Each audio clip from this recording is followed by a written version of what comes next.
जय माँ जगजननी जगदम्बा। आखिर मंत्रा किसकी अवतार थी और श्री राम से क्यों करती थी नफरत? इस कथा में आप सभी मित्रों का स्वागत है। जानिए सच्चाई। प्रिय दर्शकों, मैं यह वर्णन तेलुगु भाषा के प्रसिद्ध रंगनाथ रामायण से ले रहा हूँ। यहाँ पृष्ठ संख्या 454 पर इसका स्पष्ट उल्लेख मिलता है। आखिर त्रेता युग में जब भगवान श्री राम ने अयोध्या के राजमहल में मर्यादा पुरुषोत्तम का आलोक बिखेरा था, तब वह रहस्यमय दासी मंत्रा कौन थी? किसकी अवतार थी जो कैकेयी के कानों में विष की तरह जहर घोलकर राम को वनवास की आग में झोंक दिया? क्या था उसके पूर्व जन्म का वह गुण रहस्य जो प्राचीन श्रापों की जंजीरों में जकड़ा हुआ था? आखिर मंत्रा श्री राम से इतनी गहरी नफरत क्यों करती थी? क्या यह केवल एक दासी का ईर्ष्यालु स्वभाव था या विष्णु अवतार से चली आ रही प्राचीन दुश्मनी का विषैला बीज था? प्रिय दर्शकों, आज हम रामायण के उन छिपे हुए पन्नों को खोलने जा रहे हैं जहाँ सत्य इतना चौंकाने वाला है कि आपकी सांसें थम जाएंगी। प्रिय दर्शकों, यह कथा केवल मंत्रा की नहीं बल्कि कर्म, श्राप और ईश्वरीय लीला का वह रहस्य है जो बताता है कि कैसे एक छोटी सी दासी ने समस्त राम कथा को मोड़ दिया। क्या मंत्रा वास्तव में शनिदेव की बहन का अवतार थी जो अधर्म की सेवा में लगी, या लोमस ऋषि की कथा के अनुसार वह प्राचीन असुर राजकुमारी जिसका हृदय विष्णु भक्ति से घृणा करता है? आइए इस रहस्यमय यात्रा में डूबते हैं। हम न केवल मंत्रा के पूर्व जन्म की पूरी कथा उजागर करेंगे बल्कि जानेंगे कि कैसे राम से उसकी नफरत ने वास्तव में धर्म की विजय का मार्ग प्रशस्त किया है। चलिए अब इस पवित्र और सस्पेंस पूर्ण यात्रा की शुरुआत करते हैं। क्या आप तैयार हैं उस सत्य को जानने के लिए जो सदियों से दबा हुआ था?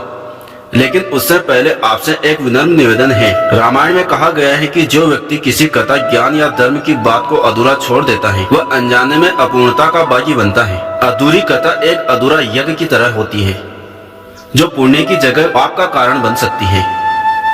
इसलिए मेरे प्रिय मित्रों, इस कथा को अंत तक जरूर सुने और कमेंट में जय श्री राम लिखकर चैनल को अवश्य सब्सक्राइब करें।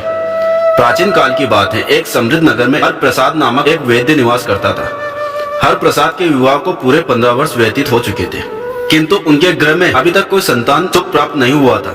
हरिप्रसाद वेदकी के कार्य हेतु आसपास के ग्रामों में भ्रमण करता रहता था। वेदकी से प्राप्त आय से ही उनका और उनकी पत्नी का भरण पोषण हो जाता था। इस प्रकार उनके दिन सुख शांति से व्यतीत हो रहे थे। एक बार की बात है, हरिप्रसाद वेद की संपन्न कर अपने निवास की ओर प्रस्थान कर रहे थे। मार्ग में एक विशाल वन पड़ता था जिसे उसे प्रतिदिन पार करना पड़ता था। हरिप्रसाद अभी वन का आधा भाग ही पार कर रहे थे कि तभी उनके कानों में किसी के बोलने की ध्वनि गूंजी। अरे यात्री, थोड़ा इस वृक्ष के नीचे विश्राम कर लो, थोड़ा आराम कर लो, इन वृक्ष के फलों को ग्रहण कर लो, तत्पश्चात अपना यात्रा पाठ आरंभ कर देना।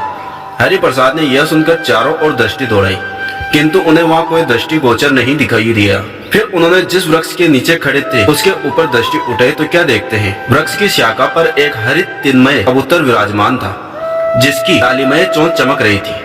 वही कबूतर हरिप्रसाद से संवाद कर रहा था। इतनी मधुर एवं स्पष्ट ध्वनि से कबूतर को मानवीय भाषा में बोलते हुए देखकर हरिप्रसाद को अत्यधिक आश्चर्य हुआ। उन्होंने ऐसा बोलने वाला कबूतर प्रथम बार देखा था। हरिप्रसाद उस कबूतर से संवाद करने लगा। हरिप्रसाद ने कबूतर से पूछा, तुम्हारा नाम क्या है? कबूतर बोला, मेरा नाम सुंदरकंठ है। तुम इस विशाल वन में क्या कर रहे हो? हरिप्रसाद ने पुनः प्रश्न किया। इस पर कबूतर उदास होकर बोला, अरे भाई, मैं कोई साधारण कबूतर नहीं हूँ, मैं स्वर्ग लोक से आया हूँ। मैं प्राय पृथ्वी पर विवाह हेतु आता रहता हूँ। एक दिन इसी वृक्ष के नीचे एक तपस्वी को विराजमान देख मैंने उसे अत्यधिक कष्ट दिया। इसी कारण तपस्वी ने मुझे श्राप दिया कि मैं इसी पृथ्वी पर भटकता रहूंगा। अतएव तभी से मैं इसी वृक्ष पर विराजमान होकर अपनी भूल का प्रायश्चित कर रहा हूँ। वेद ने यह सुनकर कबूतर पर अत्यंत करुणा का भाव उत्पन्न हुआ। उन्होंने सुंदरकंठ कबूतर से कहा, अच्छा सुंदरकंठ, क्या तुम मेरे साथ चलोगे? मैं तुम्हें अपने घर में आश्रय दूंगा। सुंदरकंठ कबूतर सहमत हो गया। उसके पश्चात वेद उसे अपने साथ घर ले आया और एक सुंदर पिंजरे में स्थापित कर दिया। वह कबूतर का अत्यंत सजगता से पालन पोषण करते थे। अनगिनत प्रकार के फल मेवे उसे प्रतिदिन अर्पित करते थे। एक बार की बात है, वेद थकान से व्याकुल होकर अपनी वेदिकी से लौटे तो उन्होंने कबूतर से कहा कि मैं थकित होकर आया हूँ, तुम मुझे कोई कथा सुनाया करो, कोई प्रसंग सुनाओ, कोई रहस्यमय कथा बतलाया करो। सुंदरकंठ कबूतर बोला, ठीक है मेरे स्वामी, कल से मैं तुम्हें रहस्यमय कथा सुनाऊंगा, तुमसे संवाद करूंगा, अभी तुम विश्राम कर लो। थकान से व्याकुल हो अगले दिन हरिप्रसाद वेद जागृत होकर अपनी पत्नी सौभाग्यवती से बोले, अरे सौभाग्यवती, आज तो खीर और मालपुए ग्रहण करने का मन कर रहा है, तुम खीर और मालपुए तैयार करो। मैं वेद की संपन्न कर शीघ्र लौट रहा हूँ। इतना कहकर हरिप्रसाद वेद अपना औषधि पत्रिका उठाकर ग्राम की ओर प्रस्थित हो गए। इधर सौभाग्यवती ने खीर तैयार की, उनमें अनेक प्रकार के मेवे अर्पित किए। खीर की सौम्य सुगंध समस्त घर में व्याप्त हो गई। तत्पश्चात उन्होंने मालपुए भी बनाए। मालपुए और खीर को बर्तनों में ढककर रख दिया और पतिदेव का प्रतीक्षण करने लगी। चंचला स्वभाव की सौभाग्यवती स्वयं को वश में न रख पा रही थी। वे बार बार बर्तनों को उठाकर झांकती और खीर मालपुए को देखती। जितनी बार देखती उतनी ही ग्रहण करने की इच्छा प्रबल होती जाती। उन्होंने विचार किया, पता नहीं मेरे पतिदेव कितनी देर में लौटेंगे, मैं अपने भाग्य का खीर और मालपुआ ग्रहण कर लूं। उन्होंने अपने भाग्य का खीर और मालपुआ निकालकर ग्रहण कर लिया, किंतु खीर इतनी स्वादिष्ट थी कि वह स्वयं पर नियंत्रण न रख सकी। थोड़ी ही देर में उन्होंने समस्त खीर और मालपुए ग्रहण कर डाले। थोड़ी ही देर बाद हरिप्रसाद घर पहुंचे। उन्होंने घर में पाद प्रहार करते हुए ही कहा, अरे सौभाग्यवती, खीर की तो अत्यंत सुगंध आ रही है, लाओ शीघ्र मालपुए और खीर प्रस्तुत कर दो। वह पद्यासन में विराजमान होकर हाथ मुख शुद्ध करके बैठ गए। अब सौभाग्यवती तो व्याकुल हो गई, क्योंकि खीर मालपुए तो उन्होंने स्वयं ही ग्रहण कर लिया। अब उन्हें कहां से लाकर प्रस्तुत करें। उन्होंने मन में एक योजना रची और निस्तब्ध मन से हरिप्रसाद के समीप जाकर बोली, देखो जी, मुझे अत्यधिक सुधा लग रही थी, अतः मैंने अपने बाग का मालपुआ और खीर ग्रहण कर लिया। तुम्हारा बाग मैंने ढककर रसोई में रख दिया, किंतु दुष्ट बिल्ली आ गई और उसने समस्त खीर और मालपुए ग्रहण कर लिए। बताओ मैं क्या करूं? हरिप्रसाद बोले, चलो इसमें किसी का दोष नहीं है। बिल्ली ने ग्रहण कर लिया तो कर लिया, किंतु मुझे अत्यधिक भूख लग रही है, तुम मेरे लिए कुछ भोजन तैयार कर दो। सौभाग्यवती ने यह सुनकर रसोई में भोजन निर्माण हेतु चली गई।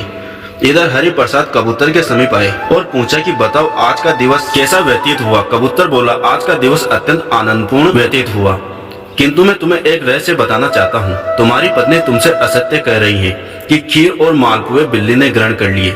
वास्तव में खीर और मालपुए तुम्हारी पत्नी ने ही ग्रहण किए हैं। देखो तो कैसी स्त्री है, अपने पति से असत्य बोलती है। कबूतर जोर जोर से हंसने लगा। कबूतर की बात सुनकर हरिप्रसाद ने अपनी पत्नी से कुछ न कहा। वे मौन भाव से विराजमान रहे और जो कुछ पत्नी ने लाकर प्रस्तुत किया उसे मौन भाव से ग्रहण कर लिया, किंतु पत्नी ने कबूतर की बात सुन ली थी। अब तो यह प्रतिदिन की बात हो गई। कबूतर हरिप्रसाद की पत्नी की पोल खोलता रहता था। जितना प्रेम हरिप्रसाद कबूतर से करता था, उतनी ही घृणा सौभाग्यवती कबूतर से करने लगी, क्योंकि प्रतिदिन कबूतर उसकी पोल खोलता रहता था। अब कबूतर उसे अंगूठे के समान भी न छुआता था। एक दिन हरिप्रसाद और उनकी पत्नी का अत्यंत उग्र विवाद हुआ। सौभाग्यवती ने हरिप्रसाद से कहा, देखो जी, इस घर में अब या तो यह कबूतर रहेगा या मैं रहूंगी। अब तुम विचार कर लो कि तुम्हें किसे आश्रय देना है। हरिप्रसाद यह सुनकर अत्यंत व्याकुल हो गए, क्योंकि वे कबूतर से अत्यधिक प्रेम करने लगे थे और कबूतर को घर से निष्कासित करने का विचार भी वे न कर सकते थे। किंतु हरिप्रसाद अपनी पत्नी से भी गहन प्रेम करते थे, अतः उन्होंने कबूतर को घर से निष्कासित करने का निश्चय कर लिया। एक दिन वे कबूतर का पिंजरा लेकर उसी वन में कबूतर को मुक्त करने हेतु प्रस्थित हो गए, जहाँ से उन्होंने कबूतर को लाए थे। जब वे कबूतर को लेकर जा रहे थे, कबूतर रुदन स्वर में हरिप्रसाद से बोला, वैद्य जी, मुझे उस वन में इस प्रकार न छोड़ना, तुम मुझे किसी को विक्रय कर देना, देखो मैं तुम्हें अत्यधिक लाभ करवाऊंगा। हरिप्रसाद वेद को सुंदरकांड कबूतर की बात हृदय गम हो गई। वेद कबूतर का पिंजरा अपनी घोड़ी पर रख चले जा रहे थे। चलते चलते रात्रि हो गई। वे एक नदी तट पर रुक गए और एक छायादार वृक्ष को देखकर वहीं विश्राम करने लगे, क्योंकि थकान अत्यधिक हो रही थी। उन्होंने विचार किया कि रात्रि में वन में यात्रा उचित नहीं होगी, आगे विशाल वन है, अतः नदी तट पर इसी वृक्ष के नीचे रात्रि व्यतीत कर लूं। प्रातः काल जागृत होकर नगर में जाकर किसी धनवंत व्यक्ति को यह कबूतर विक्रय कर दूंगा। हरिप्रसाद वेद ने घोड़ी को पेड़ से बांधा, पिंजरा निकट रखा और पेड़ से सटकर शयन करने लगे। थोड़ी ही देर बाद सुंदरकंठ कबूतर बोला, वैद्य जी, आप अपनी घोड़ी को मुक्त कर दो, वह वन में हरी तिनमे घास ग्रहण कर लेगी, नदी से जलपान कर लेगी। मेरा भी पिंजरा खोल दो, मैं पेड़ पर विराजमान होकर रसीले फल ग्रहण कर लूंगा और रात्रि में जब तुम शयन करोगे तो तुम्हारी एवं घोड़ी की रक्षा करूंगा। यह सुनकर वेद बोले, नहीं, मेरी घोड़ी भाग जाएगी और तुम उड़ जाओगे। सुंदरकंठ कबूतर बोला, अरे वेद जी, मुझ पर विश्वास करो, मैं उड़कर कहाँ जाऊंगा, मैं यहीं वृक्ष पर विराजमान होकर रात्रि में तुम्हारी एवं तुम्हारी घोड़ी की रक्षा करूंगा। वेद ने घोड़ी एवं कबूतर दोनों को मुक्त कर दिया। घोड़ी निकट ही घास चढ़ने लगी और कबूतर उड़कर वृक्ष पर विराजमान हो गया। रसीले फल ग्रहण करने के पश्चात वह वृक्ष पर विराजमान होकर पहरा देने लगा। इधर वेद की निद्रा लग गई। आधी रात हो गई थी। सुंदरकंठ कबूतर वृक्ष पर विराजमान होकर घोड़ी एवं वेद की रक्षा कर रहा था। तभी उसने देखा कि नदी से एक श्वेत रंग का घोड़ा निकलकर वेद जी की घोड़ी के समीप आया। उसने फुसफुसाकर घोड़ी के कण में कुछ कहा। घोड़ी घोड़े के साथ झाड़ियों के पीछे चली गई। सुंदरकंठ कबूतर ने देखा कि दोनों में प्रेम प्रसंग चल रहा है। उसने एक बार तो विचार किया कि वेद जी को जगा दूं, किंतु कुछ विचार कर वह वेद जी को न जागृत किया। थोड़ी देर बाद घोड़ी उस झाड़ी से निकलकर अपने स्थान पर खड़ी हो गई और वह घोड़ा जल में पुनः प्रविष्ट होकर दृष्टि से ओझल हो गया। प्रातः काल वेद जी की जागृति हुई, किंतु कबूतर ने रात्रि का प्रसंग उन्हें न बताया। कबूतर को लेकर अपनी घोड़ी पर विराजमान होकर वेद एक नगर में पहुंचे, जहां जाकर उन्होंने चौराहे पर पिंजरा लटका दिया और जोर जोर से उद्घोष करने लगे, बोलने वाला अनुपम कबूतर ग्रहण कर लो, इसकी कीमत यदि कोई अर्पित कर सके तो इसे ले जाओ। यह उद्घोष नगर के कोतवाल के कानों में भी पहुंचा। वे वेद के समीप आए और बोले, हे यात्री, ऐसा कबूतर हमारे नगर के राजा सूर्यसेन को ग्रहण करना है। उन्हें लंबे समय से मानवीय भाषा में बोलने वाले कबूतर की अभिलाषा है। तुम मेरे साथ राजमहल चलो, मैं अभी वहीं प्रस्थित हो रहा हूँ। यह सुनकर वेद अपने कबूतर का पिंजरा एवं घोड़ी लेकर राज दरबार पहुँचे। राजा ने उस बोलने वाले अद्भुत पक्षी को देखकर वेद से पूछा, इसकी क्या कीमत लगाई है तुमने? इससे पूर्व कि वेद कुछ बोले, कबूतर स्वयं ही बोला, मेरी कीमत 10,000 स्वर्ण मुद्राएं हैं। राजा ने कबूतर के मुख से यह सुनकर अत्यंत प्रसन्नता अनुभव की। उन्हें लंबे समय से ऐसे कबूतर की खोज थी। राजा ने बिना किसी प्रश्न के वेद को 10,000 स्वर्ण मुद्राएं अर्पित कर दी। फिर कबूतर ने धीमे स्वर में राजा के कान में कहा, महाराज, इसके पास एक घोड़ी है, उस घोड़ी को भी ग्रहण कर लो। वह गर्भवती है और अद्भुत अश्व को जन्म देगी। कबूतर की बात सुनकर राजा को आश्चर्य पर आश्चर्य हो रहा था। उन्होंने बिना चिंतन के घोड़ी की कीमत अर्पित कर वेद से घोड़ी भी ग्रहण कर ली। वेद अत्यंत प्रसन्न हुए। अब उनकी दरिद्रता के दिन समाप्त हो गए थे। उनकी पत्नी भी अत्यंत प्रसन्न हो गई। अब वेद ने कबूतर से विदा ली और अपने घर की ओर प्रस्थित हो गए। इधर राजा कबूतर से अत्यंत प्रेम करने लगे। वे उसे अपने कक्ष में ही रखते थे। राजा को जब भी अवकाश मिलता वे कबूतर से घंटों संवाद करते। राजा की 4 रानियां थी और चारों एक से बढ़कर एक सुंदर। एक बार की बात है, राजा को किसी अन्य राज्य में कार्य पड़ गया। राजा अपने घोड़े पर आरूढ़ होकर उस नगर हेतु प्रस्तुत हो गए। प्रस्थान से पूर्व उन्होंने अपनी चारों रानियों से कहा, सुनो रानियों, तुम्हें इस कबूतर का सतर्कता से पालन पोषण करना है। देखो इसे किसी प्रकार का कष्ट न हो। चारों रानियां कबूतर के कक्ष में आकर विराजमान हो गई और कबूतर से बातें करने लगी। सुंदरकांड कबूतर भी उनका अत्यधिक मनोरंजन कर रहा था। तभी एक रानी ने कबूतर से पूछा, ए कबूतर, हमें बताओ हम चारों में सबसे सुंदर कौन है? कबूतर ने मासूमियत से उत्तर दिया, तुम चारों ही सुंदरी हो सिवाय एक के। भला वह है कौन? रानियों ने पूछा। कबूतर ने सबसे छोटी रानी की ओर संकेत किया, जबकि उस रानी को राजा सबसे अधिक प्रेम करते थे। सुंदरकांड कबूतर की बात सुनकर तीनों रानियां खिलखिलाकर हंसने लगी, किंतु छोटी रानी के हृदय पर तो जैसे बाण प्रहार हो गया हो। वे रोग का बहाना बनाकर अनसुनी कर अपने कक्ष में जाकर शयन करने लगी। संध्या समय राजा लौटे तो छोटी रानी को न देखकर पूछने लगे, छोटी रानी कहाँ है? आज दृष्टि गोचर नहीं हुई है। किसी ने बताया छोटी रानी रोगग्रस्त है और अपने कक्ष में शयन कर रही है। राजा तुरंत दौड़कर उनके पास गए और पूछा, क्या हुआ छोटी रानी? छोटी रानी बोली, राजन मैं अत्यंत रोगग्रस्त हूँ। राजा बोले, तो क्या वेद को आह्वान न किया? हाँ, आह्वान तो किया था। तो वेद ने क्या कहा? रानी बोली, वेद कहते हैं कि किसी कबूतर का मांस ग्रहण करोगी तो तुम्हें आरोग्य प्राप्त हो जाएगा। अब देखो हमारे महल में एक कबूतर है, तो उसी का मांस तुम मुझे अर्पित करो, मैं ठीक हो जाऊंगी। राजा ने यह सुनकर दक रह गए, किंतु राजा अपनी छोटी रानी से अत्यधिक प्रेम करते थे। वे रानी को नकार न सके। राजा कबूतर को वध करने हेतु अपने कक्ष की ओर प्रस्थित हो गए। राजा ने पिंजरे से कबूतर को निकाला और समस्त प्रसंग कह सुनाया, हे मेरे प्रिय कबूतर, मेरी छोटी रानी को तुम्हें ग्रहण करना चाहती है, मुझे क्षमा कर देना, मैं विवश हूँ। मैं तुमसे गहन प्रेम करता हूँ, किंतु तुमसे अधिक प्रेम मैं अपनी छोटी रानी से करता हूँ। मृत्यु से पूर्व यदि तुम्हारी कोई अंतिम इच्छा है तो कहो, मैं अवश्य पूरा करूंगा। कबूतर ने उदास होकर कहा, महाराज, मैंने लंबे समय से खुला आकाश नहीं देखा। मैं पंख फड़फड़ाकर खुले आकाश में विहार करना चाहता हूँ। कबूतर ने कहा, मुझे 6 दिनों की स्वतंत्रता प्रदान कर दो। 6 दिन पश्चात मैं स्वयं आपके समक्ष उपस्थित हो जाऊंगा। तत्पश्चात तुम मेरा मांस काटकर रानी को अर्पित कर देना। राजा ने कबूतर की बात स्वीकार की और पिंजरा खोलकर उसे खुले आकाश में उड़ा दिया। कबूतर उड़ता हुआ अत्यंत दूर निकल गया। उसने देखा कि 12,000 कबूतर एक दिशा में एकत्रित होकर उड़ रहे हैं। कबूतर भी उनके साथ उड़ चला। उड़ते उड़ते कबूतरों ने सुंदरकांड कबूतर को बताया कि वे एक ऐसे नगर की ओर जा रहे हैं जहाँ राजकुमारी चंद्रिका अत्यंत सुंदरी है और वह कबूतरों की दावत आयोजित करती है।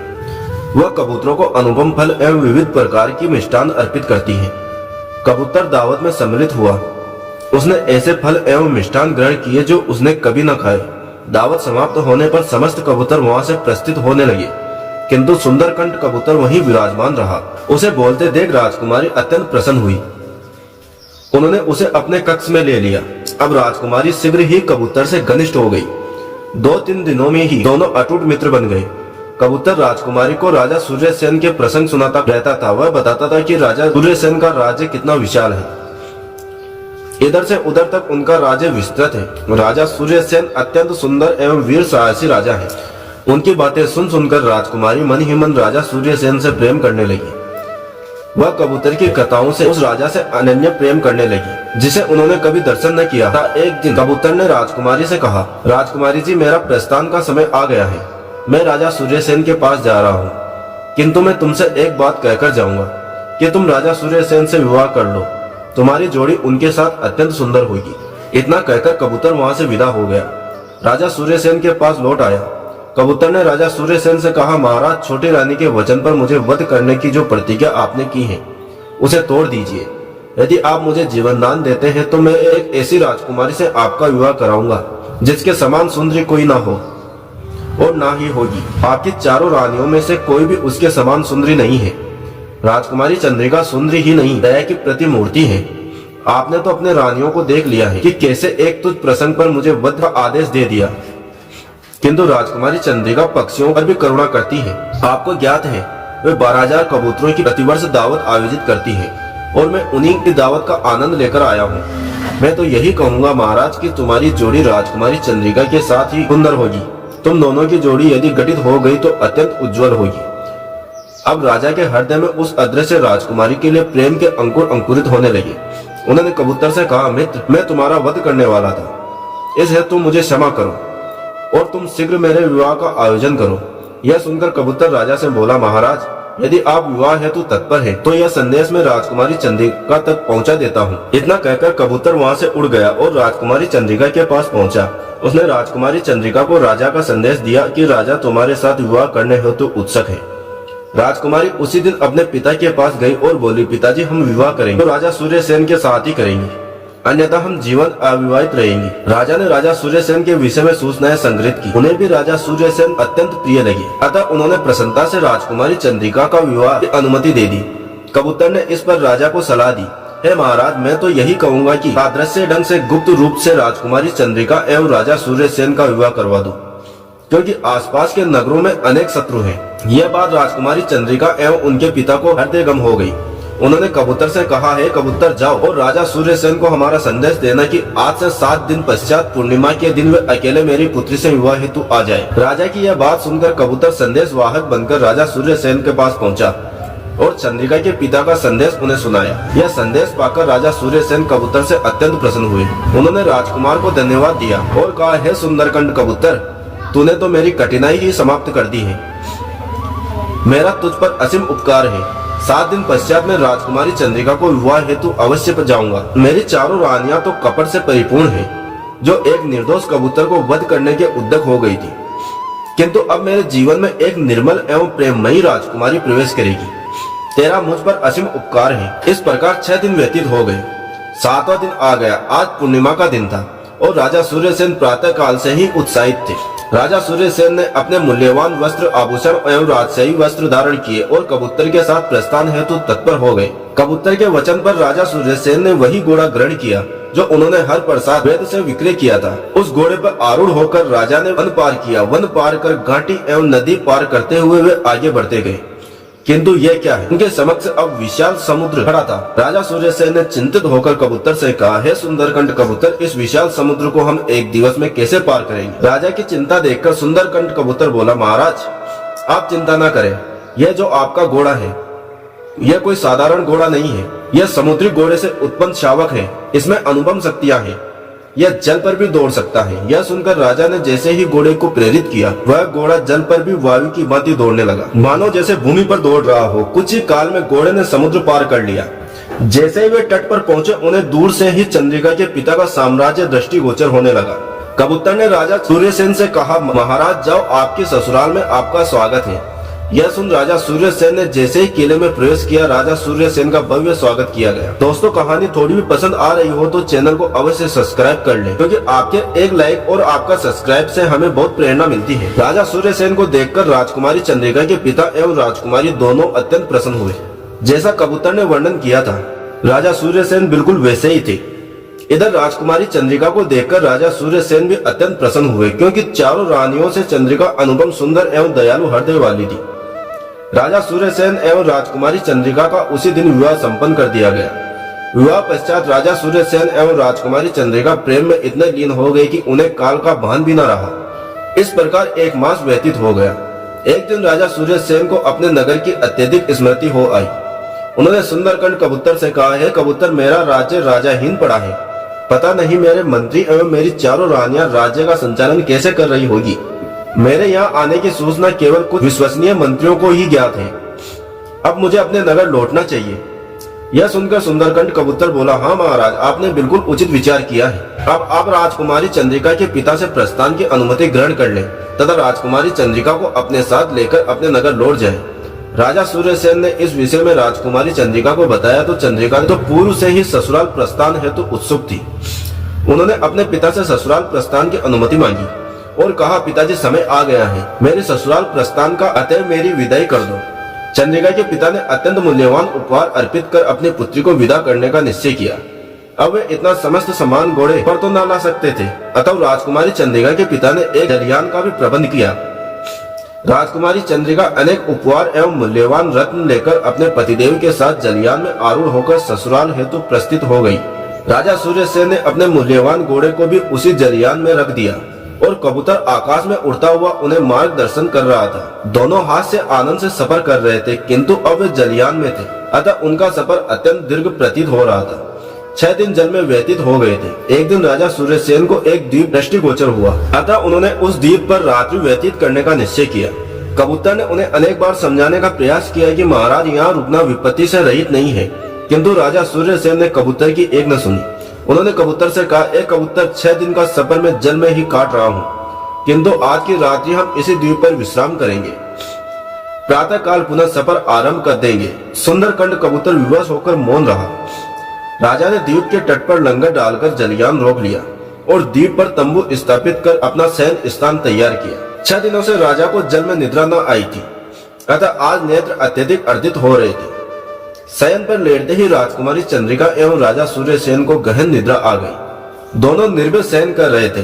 कबूतर वहीं वृक्ष पर विराजमान होकर पहरा दे रहा था। थोड़ी ही देर बाद कबूतर ने देखा कि एक विशाल जलयान उनके जलयान के समीप आकर रुक गया। उस जलयान में एक सौदागर का काफिला था। सौदागर को प्रताप अत्यंत निर्दयी एवं क्रूर था। जैसे ही वह द्वीप पर पहुंचे, उसने देखा कि एक जलयान खड़ा है, अतः उसने लंगर डालकर अपना जलयान रोक दिया। उस सौदागर ने देखा कि जलयान में मूल्यवान हीरे, रत्न एवं अनगिनत कीमती वस्तुएं रखी है। वह थोड़ा आगे बढ़ा तो एक वृक्ष के नीचे उसे अत्यंत सुंदर घोड़ा बंधा दृष्टिगोचर हुआ। उसने उस घोड़े को भी अपने जलयान पर चढ़ा लिया। फिर उसने राजकुमारी चंद्रिका और राजा सूर्यसेन के समीप शयन करती हुई देखा तो उसके रूप पर मोहित हो गया। राजकुमारी चंद्रिका निद्रा में विश्व सुंदरी के समान शोभामान हो रही थी। उस सौदागर ने राजकुमारी चंद्रिका को कंधे पर उठाया और अपने जलयान में ले गया। उसने राजा सूर्यसेन का जलयान भी अपने जलयान से बांध लिया और समस्त कुछ लूटकर वहां से प्रस्थित हो गया। कबूतर वहीं वृक्ष पर विराजमान होकर सभी दृश्य देखता रहा। न उसने कुछ कहा, न चिल्लाया, न सौदागर को रोकने का प्रयास किया। प्रातः काल राजा सूर्यसेन की जागृति हुई तो उन्होंने देखा कि राजकुमारी चंद्रिका उनके समीप नहीं है। वे अपने तंबू से निकलकर बाहर आए तो वहाँ घोड़ा भी लिप्त था, न जलयान दृष्टिगोचर हो रहा था। राजा हताश होकर चारों ओर शून्य दृष्टि से देख रहे थे। तभी कबूतर ने रात्रि का समस्त प्रसंग राजा को कह सुनाया। राजा ने कबूतर से कहा, ए कबूतर, तुमने मुझे जागृत क्यों नहीं किया? इतना कह राजा सूर्यसेन जोर जोर से रुदन करने लगा।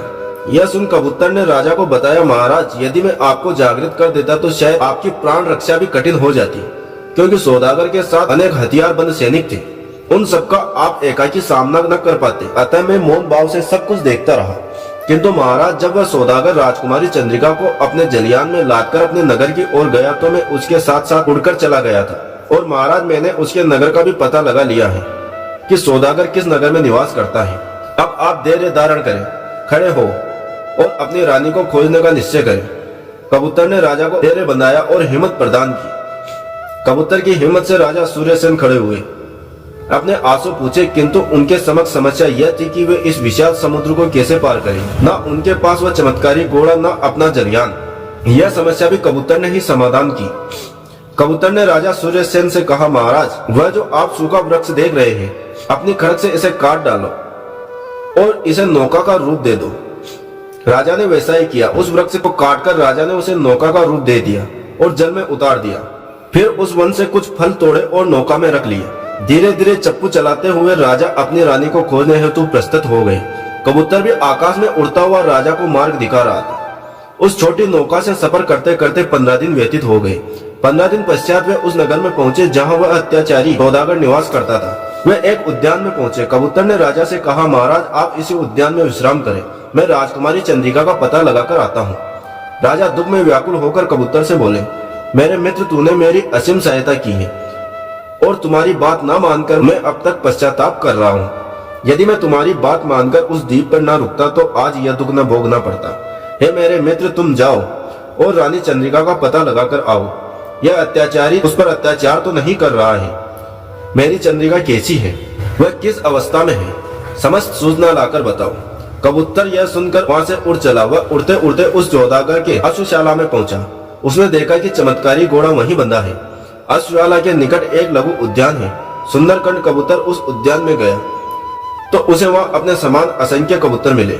सुंदरकांड कबूतर ने एक कबूतर की गहन मित्रता स्थापित की और उसे राजकुमारी चंद्रिका की सूचना संग्रहित करने लगा। उस कबूतर ने सुंदरकांड को बताया, हाँ, एक अत्यंत रूपवती एवं सुंदर स्त्री इस उद्यान में पुष्प तोड़ने आती है।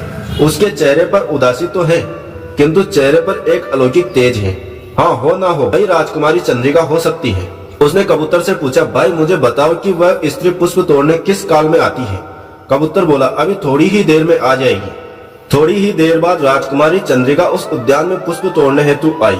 जैसे ही सुंदरकांड ने उन्हें देखा, वह तुरंत पहचान गया कि यह तो राजकुमारी चंद्रिका है।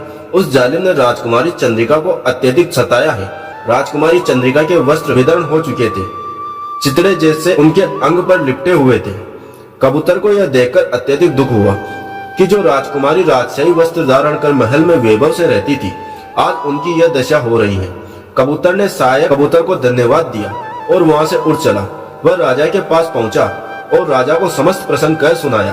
फिर राजा एक सराय में विश्राम करने लगे। सराय का स्वामी एक वृद्ध व्यक्ति था और उसकी सौदागर से घनिष्ठता थी। उस सराय में रहते राजा सूर्यसेन को अनेक दिन व्यतीत हो गए। एक दिन उन्होंने सराय के स्वामी से कहा, बाबा मैं यात्री हूँ, मेरे पास कोई कार्य नहीं है। आपकी तो सौदागर से घनिष्ठता है, आप चाहे तो मुझे उसके यहाँ कोई कार्य दिलवा सकते हैं। सराय के स्वामी को भी राजा की दशा पर अत्यधिक करुणा आई। उस समय राजा राजसी वेश त्याग चुके थे और वे यात्री समान प्रतीत हो रहे थे। सराय के स्वामी ने राजा को देरे बनाते हुए कहा, ठीक है बेटा, मैं कल ही सौदागर के यहाँ तुम्हारी सेवा की बात करूंगा। अगले दिन सराय का स्वामी सौदागर के पास राजा सूर्यसेन को लेकर गया और उनकी सेवा की बात की। सौदागर ने राजा सूर्यसेन को पहचाना नहीं। उसने उन्हें अपनी अश्वशाला में घोड़े की देखभाल की सेवा प्रदान की। अब राजा सूर्यसेन सौदागर की अश्वशाला में कार्य करने लगे। वहाँ कार्य करते करते एक दिन उन्हें वह चमत्कारी घोड़ा भी मिल गया। घोड़ा उन्हें देखते ही हिनहिनाने लगा और राजा सूर्यसेन को पहचान लिया। राजा सूर्यसेन ने भी घोड़े को पहचान लिया और उसके शीर्ष पर अस्त्र फेरने लगे। वहीं पर उन्होंने देखा कि रात्रि होते ही एक दुखी स्त्री अश्वशाला में आई और एक कोने में शयन करने लगी। प्रातः काल वह स्त्री जागृत होकर उद्यान की ओर चली गई। राजा उसे देखकर अत्यधिक आश्चर्यचकित हो रहे थे। अगले दिन जब वह स्त्री अश्वशाला में आई तो राजा ने उसके समीप जाकर संवाद करने की निश्चय किया। राजा उसके पास जाकर बोले, हे देवी, तुम कौन हो या इस दशा में क्यों निवास करती हो? यह सुनकर वह स्त्री हड़बड़ाकर खड़ी हो गई और अपने आंचल से मुख ढक लिया। वह राजा सूर्यसेन को पहचान न पाई। वास्तव में वह राजकुमारी चंद्रिका ही थी। राजा ने भी चंद्रिका को न पहचाना क्योंकि उन्होंने मुख ढक लिया था। राजा के प्रश्न पर राजकुमारी चंद्रिका ने कहा, ए स्वामी, मैं तो एक मालिन हूँ, मेरे पास शयन हेतु स्थान नहीं है, अतएव रात्रि को शयन हेतु यही अश्वशाला आ जाती हूँ। प्रातः काल पुनः उद्यान में चली जाती हूँ। यह सुनकर राजा ने उन्हें ओढ़ने हेतु एक चादर एवं शयन हेतु एक टाट का टुकड़ा अर्पित कर दिया। एक दिन राजकुमारी चंद्रिका को राजा सूर्यसेन की अत्यधिक स्मृति हो रही थी, अतः वे विराजमान होकर रुदन करने लगे। राजा सूर्यसेन उनके पास गए और पूछने लगे, हे देवी, तुम क्यों रुदन कर रही हो? इस पर राजकुमारी चंद्रिका बोली, हे सज्जन, मैं तुम्हें क्या बताऊं मेरी दुखमय कथा। यह सुनकर राजा सूर्यसेन ने चंद्रिका से कहा, हे देवी, यदि तुम्हें अनुग्रह हो तो अपनी दुखमय कथा मुझे कह सुना सकती हो। कहते हैं बांटने से दुख न्यून हो जाता है। यह सुनकर रानी चंद्रिका ने अपनी संपूर्ण कथा राजा सूर्यसेन को कह सुनाई। कथा सुनते ही राजा सूर्यसेन की आंखों में आंसू बहने लगे। वे समझ गए कि यह स्त्री कोई अन्य नहीं, वही रानी चंद्रिका है जिन्हें खोजते खोजते वे यहाँ तक पहुंचे हैं, और इतने काल से वे इन्हीं की अश्वशाला में आकर शयन करती रही, किंतु वे उन्हें पहचान न सके। अहो दुर्भाग्य, तू कैसी लीला रच रहा है। मेरी पत्नी मेरे समीप ही थी और मैं उसे पहचान न सका। राजा ने अपने आंसू पूछे और धीमे स्वर में कहा, राजकुमारी चंद्रिका। चंद्रिका ने एक अजनबी से अपना नाम सुनकर आश्चर्यचकित हो गई। उन्होंने पलटकर देखा तो उनके समक्ष राजा सूर्यसेन खड़े थे। रानी चंद्रिका ने राजा सूर्यसेन को देखकर उनके गले लग गई और फूट फूट कर रोने लगी। दोनों की आंखों में आंसू धारा बह रही थी। इतने दिनों का विराग सहते सहते दोनों क्षीण हो चुके थे। एक दूसरे से आलिंगन बंधन में बंधकर दोनों अनगिनत काल तक ऐसे ही विराजमान रहे। उन्हें विश्वास ही ना हो रहा था कि हम पुनः मिल भी पाएंगे। इधर सुंदरकंठ कबूतर का प्रसंग सुनो। कबूतर के उद्यान में रहते हुए उनके साथ घनिष्ठ हो गए और यह भी भूल गया कि राजा को बताए कि जो स्त्री अश्वशाला में शयन करती है वह रानी चंद्रिका है। किंतु आखिर राजा को रानी मिल ही गई। वे दोनों एक दूसरे के आंसू पूछते रहे और एक दूसरे को देखकर भाव विभोर होते रहे। राजा ने रानी को धैर्य बनाते हुए कहा, रानी हम आज रात्रि ही यहाँ से प्रस्थित हो जाएंगे। वह चमत्कारी घोड़ा भी इसी अश्वशाला में बंधा है, किंतु अफसोस कि मेरा मित्र सुंदरकंठ कबूतर न जाने कहाँ चला गया। यह सुन राजकुमारी चंद्रिका बोली, अरे महाराज, जिस उद्यान में मैं पुष्प चुनती हूँ वह सुंदरकंठ कबूतर उसी उद्यान में विराजमान रहता है। उसी ने मुझे तुम्हारे यहाँ आने की सूचना दी थी, किंतु उसने मुझे यह न बताया था कि तुम इस अश्वशाला में कार्य करते हो। यह सुन राजा ने भी विचार किया कि उसने मुझे भी न बताया कि तुम ही रानी चंद्रिका हो। कबूतर पर राजा को क्रोध तो आया, किंतु हास्य भी हुआ कि वह तो पक्षी है, वह भी भूल गया होगा। उसे भी तो लंबे काल पश्चात इतने रसीले फल ग्रहण करने को मिले थे। फलों के मोह में वह यह संवाद भूल गया होगा। राजकुमारी चंद्रिका कबूतर की भाषा समझती थी। वह उसी काल उद्यान में गई और सुंदरकंठ को पुकारा। सुंदरकंठ उड़ते हुए रानी चंद्रिका के पास आया। यह क्या? राजा सूर्यसेन एवं रानी चंद्रिका को एक साथ देखकर कबूतर आश्चर्यचकित हो गया। उसने राजा से पूछा, महाराज, आखिर आपने रानी चंद्रिका को खोज ही लिया? राजा ने सुंदरकंठ से कहा, हाँ मित्र, खोज तो लिया, किंतु तू तो हमें भूल ही गया था। यह सुनते सुंदरकंठ कबूतर को अपनी भूल स्मरण हो आई। उसने राजा एवं रानी से क्षमा याचना की और कहा, राजन मुझे क्षमा करे, मैं तो एक कबूतरी के मोह में तुम्हें भूल ही गया था। शर्माते हुए कबूतर, असल में राजन, मुझे उद्यान में एक कबूतरी मिल गई थी, अत्यंत प्रिय कबूतरी है। उसके साथ मेरा मन अनुरक्त हो गया था, बस उसी प्रेम में मैं समस्त भूल गया हूँ। राजा बोले, कोई बात नहीं मित्र, तूने मेरी असीम सहायता की है।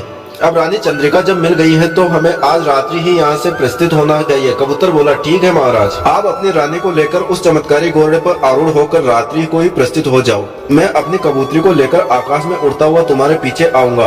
रात्रि का अंधकार घना होते ही राजा सूर्यसेन ने उस चमत्कारी घोड़े को मुक्त किया और चुपके से अश्वशाला से बाहर आ गए। रानी चंद्रिका को घोड़े पर आरूढ़ किया और घोड़े को प्रेरित किया। प्रेरणा होते घोड़ा वायु की भांति दौड़ने लगा। अश्वशाला के सैनिक उन्हें पकड़ने हेतु दौड़े, किंतु वे उनके हाथ कहाँ आए। वे तो नेत्रपात में ही ओचन सुंदरकंठ कबूतर भी अपनी कबूतरी के साथ आकाश में उड़ता हुआ राजा के साथ सम्मिलित हो गया। सैनिक भी पीछा करते हुए दौड़ रहे थे। राजा अब समुद्र तट पर पहुंचा। उन्होंने घोड़े को पुनः प्रेरित किया तो वह जल पर दौड़ने लगा। समस्त सैनिक आश्चर्य से भरे राजा को जाते देखते रहे। घोड़े को जल पर दौड़ते देख उन सैनिक के मुख खुले के खुले रह गए। तब तक वे कुछ समझ पाते राजा उनसे अत्यधिक दूर निकल चुका था। सौदागर के सैनिक ने जब सौदागर को समस्त प्रसंग बताया तो वह क्रोध में हाथ मलने लगा। उसे तो अब तक घोड़े के चमत्कार का ज्ञान ही न था। उसे राजकुमारी चंद्रिका के हाथ से निकल जाने से अधिक घोड़े के हाथ से निकल जाने का दुख हो रहा था। इधर राजा सूर्यसेन राजकुमारी चंद्रिका को लेकर अपने नगर पहुंचे। नगर के बाहर ही उन्होंने तंबू स्थापित किया और अपने विश्वसनीय मंत्रियों को आह्वान किया। मंत्रियों ने जब राजा एवं राजकुमारी की दशा देखी तो उन्हें अत्यधिक दुख हुआ।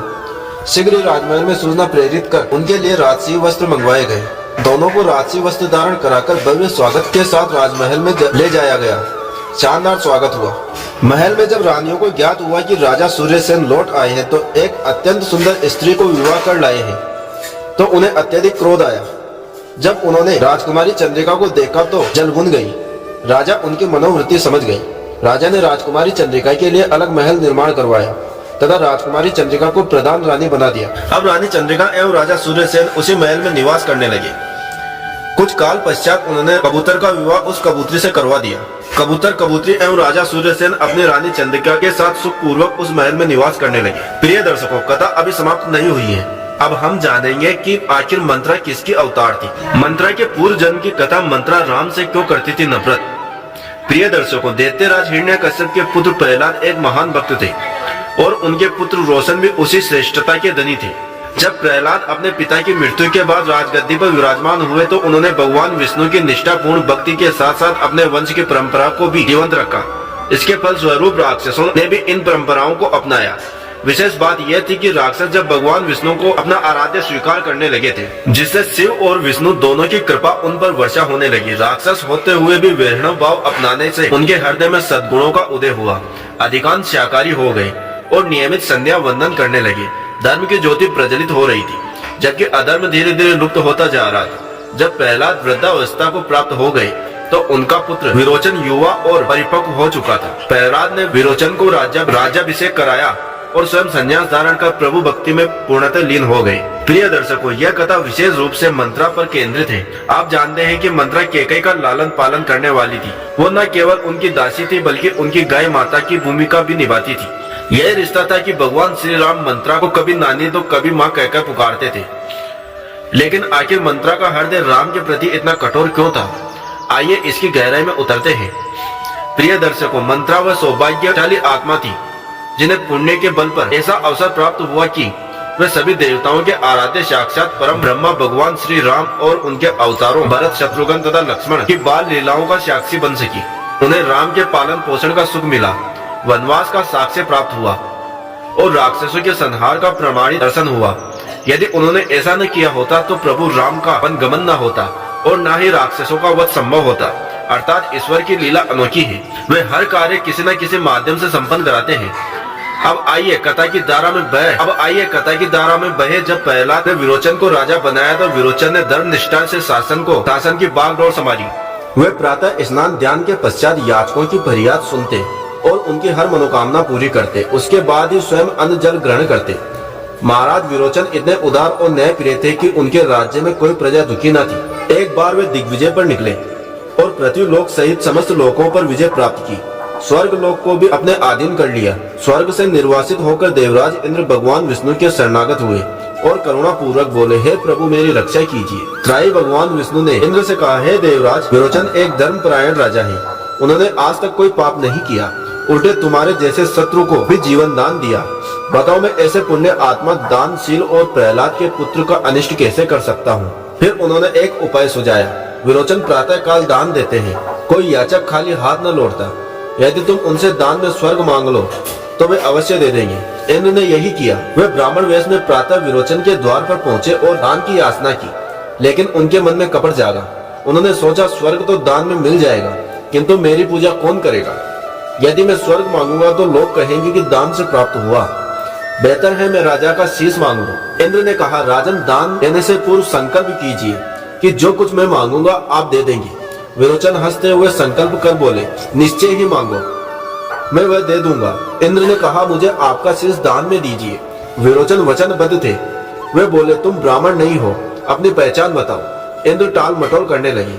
तब विरोचन ने प्रार्थना की, हे प्रभु, यदि मैंने सच्ची श्रद्धा से आपकी उपासना की है और जीवन में पाप पर ही रहा हूँ तो इस ब्राह्मण वेशी का वास्तविक रूप प्रकट हो जाए। इतना कहते ही इंद्र का असली भयभीत चेहरा उजागर हो गया। महाराज विरोचन हंस पड़े और बोले, हे इंद्र, छल से मेरी जान ले रहे हो। मेरी मृत्यु तुम्हारी करनी है, किंतु मेरी संतान इस अपराध का बदला अवश्य लेगी। ऐसा कहकर उन्होंने स्वयं अपनी तलवार से अपना सिर काटकर इंद्र को दान में अर्पित कर दिया। यह दृश्य देखकर उनके दोनों पुत्र बलि और हिरण्यक्ष नहीं बल्कि पुत्र बलि तथा पुत्री विलोचना विलाप करने लगी। बलि आगे चलकर महादानी बलि के नाम से विख्यात हुए, जिनके द्वार पर स्वयं भगवान विष्णु वामन अवतार में पहुंचे। विलोचना उनकी पुत्री थी। भक्त प्रहलाद और बालक बलि की प्रार्थना के बावजूद इंद्र ने विलोचन का शीश न लौटाया, अतः बिना शीश के उनका दाह संस्कार हुआ। इंद्र स्वर्ग लौट गए। राजकुमार बलि अभी अल्पायु थे, अतः पिता का शीश लौटाने की शक्ति न थी। प्रहलाद ने उन्हें आशीर्वाद दिया, विलोचना को सांत्वना और राज्य की जिम्मेदारी सौंपी। विलोचना ने समस्त शास्त्रों और विद्याओं का ज्ञान अर्जित कर लिया था। एक दिन क्रोधित होकर उन्होंने स्वर्ग पर आक्रमण कर दिया। रसभंग में लीन देवताओं पर कहर बरसाया और समस्त देवों को बंधक बना लिया। बलि ने पिता का शीश प्राप्त कर युद्ध रोका, किंतु विलोचना ने इंद्र सहित देवताओं को जीवित न छोड़ने पर अड़ी रही। विश्व व्याकुल देवता तड़प रहे थे। देव माता आदित्य ने पुत्रों की रक्षा हेतु विलोचना से विनय की, स्वयं को उनकी दादी बताकर, किंतु विलोचना न मानी। आदित्य ने हाथ जोड़कर भगवान विष्णु की आराधना की और प्रभु तत्काल प्रकट हुए। उन्होंने विलोचना से देवों को मुक्त करने की प्रार्थना की। विद्या के अभिमान में विलोचना ने भगवान का तिरस्कार किया, कठोर वचन कहे।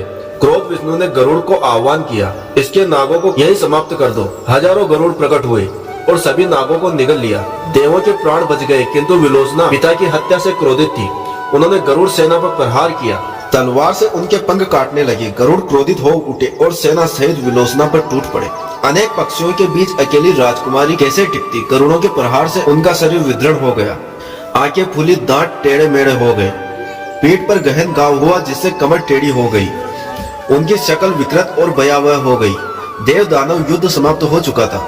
देवता स्वर्ग पर काबिज थे, जबकि बलि राजा बन चुके थे। प्रहलाद और गुरु शुक्राचार्य के मार्गदर्शन में राज्य पुनः निर्माण हो रहा था। इधर विकृत रूप के कारण विलोचना का मजाक उड़ाया जाने लगा। इस दुख से व्यतीत होकर वे निरंतर सुबह, दोपहर, शाम और रात्रि भगवान विष्णु को कोसती रही। कालांतर में उनकी मृत्यु हुई। मरते समय वे अपने विकृत शरीर, टेढ़े दांत, फूली आंखें और टेढ़ी कमर की स्मृति में लीन रही। प्रिय दर्शकों, हमारे धर्म ग्रंथों, उपनिषदों और वेदों में स्पष्ट है कि मृत्यु के क्षण में जो स्मृति हृदय में आकार लेती है, वही अगला जन्म निर्धारित करती है। यही कारण है कि विलोचना की स्मृति भगवान विष्णु वैर और विकृति से भरी थी, अतः उनका पुनर्जन्म उसी रूप में हुआ। भगवान श्री कृष्ण ने गीता में अर्जुन से कहा है, जिसकी मृत्यु के समय स्मृति किसमें लीन होती है, वही जन्म प्रदान करती है। यदि भगवान की स्मृति हो तो मोक्ष, यदि सांसारिक मोह हो तो हंसी होनी। वैसे ही विलोचना का नया रूप टेढ़े मेढ़े दांतों, खुली आंखों और झुकी कमर वाला प्रकट हुआ। पूर्व जन्म में विष्णु से भेदभाव लेकर प्राण त्यागा, इसलिए इस जन्म में भी प्रभु श्री राम से यही द्वेष रहा। यही तो मंत्रा का रामावतार का मूल कारण था। एक अवसर जो हजारों वर्षों की तपस्या से भी न मिले। ईश्वर की लीला अपार है। प्रिय दर्शकों, कथा को यही विराम देते हैं। अगर आप भी मेरी तरह भगवान श्री राम के सच्चे भक्त हैं, तो कमेंट बॉक्स में जय श्री राम लिखकर वीडियो को लाइक करें और हमारे चैनल को सब्सक्राइब करना ना भूलें। जय श्री राम, जय माँ दुर्गा, जय माँ जगजननी जगदम्बा की जय हो।